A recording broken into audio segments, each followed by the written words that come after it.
भक्तों, आज के इस वीडियो में हम जानेंगे कि भगवान शिव का जन्म कैसे हुआ और उनका संपूर्ण रहस्य और इतिहास के बारे में। तो चलिए हम वीडियो को शुरू करते हैं। भगवान शिव का जन्म या उत्पत्ति का कोई एक निश्चित वर्णन नहीं मिलता, क्योंकि शिव का अस्तित्व अनादि और अनंत है। वे दृष्टि से सृजन, पालन और सहारक है। उनका स्वरूप और अस्तित्व एक अद्भुत रहस्य है जो केवल शास्त्रों और पुराणों में ही मिलता है। भगवान शिव का जन्म और उनके स्वरूप को लेकर विभिन्न कथाएं, मान्यताएं और सिद्धांत हैं। शिव के संबंध में जानकारी हमें मुख्य शिव पुराण, भगवान पुराण, लिंग पुराण, महाभारत, रामायण, उपनिषदों और अन्य प्राचीन ग्रंथों से मिलती है। पॉइंट नंबर पहला है शिव का अनादि और अनंत स्वरूप। भगवान शिव को निराकार, निरश्वर और निरंजन रूप में माना जाता है। उनका कोई जन्म, मृत्यु या परिवर्तन नहीं होता। वे परंपरागत रूप से हर जगह विद्यमान है और उनके बारे में शास्त्रों में कहा गया है कि वे साकार और निराकार दोनों रूप में मौजूद है। उनकी शक्ति और महिमा का कोई अंत नहीं है। पॉइंट नंबर दूसरा यह है कि भगवान शिव की उत्पत्ति से जुड़ी कुछ प्रमुख कथाएं। हालांकि भगवान शिव का जन्म न तो किसी शारीरिक रूप से हुआ और न ही उनका कोई निश्चित समय या स्थान है, फिर भी कई पुराणों में उनकी उत्पत्ति से संबंधित विभिन्न कथाएं हैं। तो चलिए हम जान ही लेते हैं कि शिव की उत्पत्ति स्वयंभू रूप में। भगवान शिव का सबसे प्रसिद्ध रूप वैकुंठ है, जिसका अर्थ है कि वे स्वयं से उत्पन्न हुए हैं। शिव को आदि योगी और आदि देव कहा जाता है। पुराणों में वर्णित एक कथा के अनुसार भगवान शिव के स्वरूप से ही अपनी शक्ति को प्रकट किया।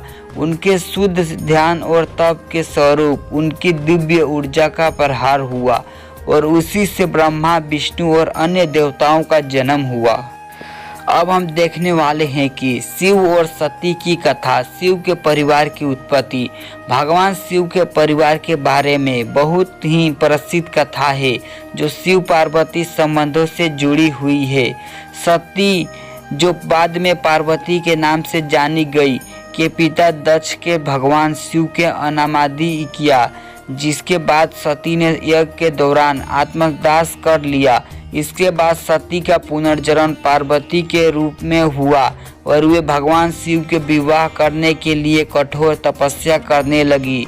इस कथा से यह सिद्ध होता है कि भगवान शिव के अस्तित्व का कोई निश्चित जन्म नहीं था, लेकिन उनके साथ जुड़ी सती और पार्वती की कथाएं उनके अस्तित्व में कई पहलुओं को उजागर करती है।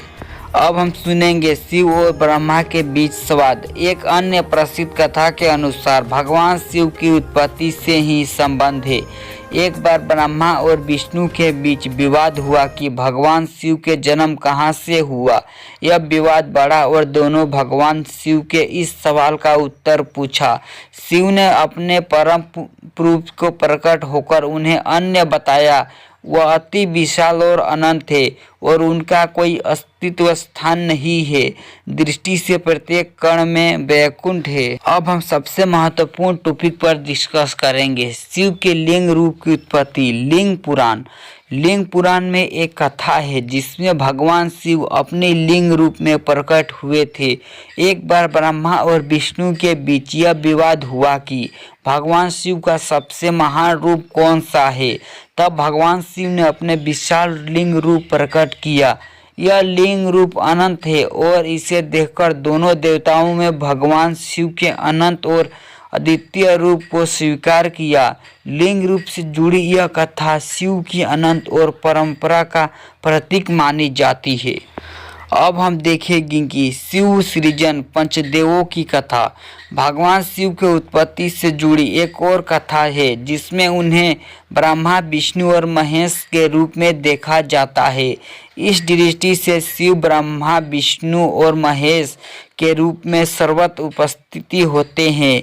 इसलिए शिव का जन्म या उत्पत्ति एक जटिल और रहस्यमयी प्रक्रिया है जो ब्रह्मा के साथ उनके सृजन के बीच अंतर्निहित है। अभी हम पॉइंट नंबर तीसरा देखेंगे कि शिव के रूप और शक्तियाँ।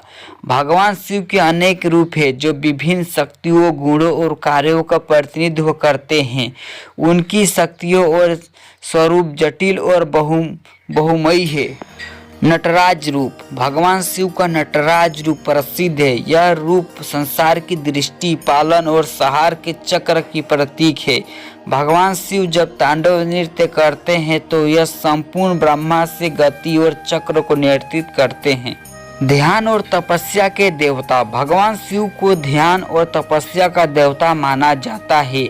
वे ध्यान की अवस्था में स्थित रहते हैं और उनके माध्यम से संसार के समस्त दुखों को समाप्त करने की शक्ति रखते हैं। पॉइंट नंबर 3, वह धर्म के पालन करता है। भगवान शिव को धर्मेश्वर के रूप में भी पूजा जाता है, जहां उनका आधा रूप पुरुष और आधा रूप महिला पार्वती होता है। यह दर्शाता है कि वे संपूर्ण ब्रह्मा में एकता और संतुलन का प्रतीक है। अभी हम पॉइंट नंबर 4 देखेंगे कि शिव का जीवन और महिमा।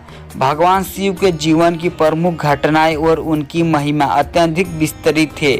उन्होंने कई असुरों का संहार किया, देवताओं की सहायता की और साथ ही अपने भक्तों को दिव्य आशीर्वाद दिया। वे भूत प्रेत, पिशाच और अन्य नकारात्मक शक्तियों के बीच स्वाभाविक माने जाते हैं। अब हम उनके जीवन के कुछ प्रमुख पहलुओं में शामिल होंगे जो आप ध्यान से सुनिएगा। गंगा का धरती पर अवतार।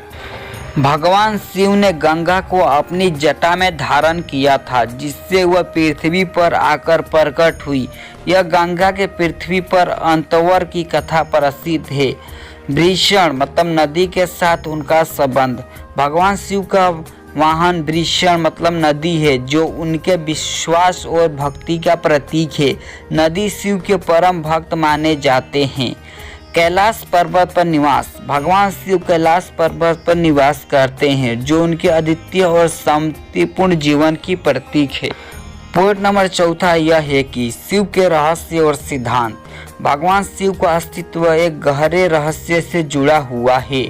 उनका ज्ञान और तपस्या का मार्ग हमें यह सिखाता है कि जीवन में शामिल संतुलन और रहस्य की प्राप्ति के लिए आत्मज्ञान और ध्यान आवश्यक है। उनके अद्वितीय रूपों को शक्तियों में समाहित है। वे सभी रहस्य और जीवन के वास्तविक रूप और संदेश को उजागर करते हैं। भगवान शिव के अस्तित्व और उनका अद्वितीय गुणों का कोई निश्चित आकार या सीमा नहीं है। उनका धर्म, उनकी शक्ति और उनका रूप उन पर विश्वास रखने वाले प्रत्येक व्यक्ति के लिए अलग अलग रूपों में प्रकट होते हैं। इन सब के बाद निष्कर्ष यह निकलता है कि भगवान शिव का जन्म और उत्पत्ति एक रहस्यमय विषय है, जो हमें यह समझाने में मदद करती है कि वे एक अनंत, निराकार और अद्वितीय शक्ति है। उनका अस्तित्व हर जगह विद्यमान है और उनकी महिमा की कोई सीमा नहीं है। शिव के जीवन के विभिन्न पहलुओं से हमें यह सीखने को मिलता है कि ध्यान, तपस्या और आत्मा के ज्ञान से जीवन में उच्च उद्देश्य को प्राप्त कर सकते हैं।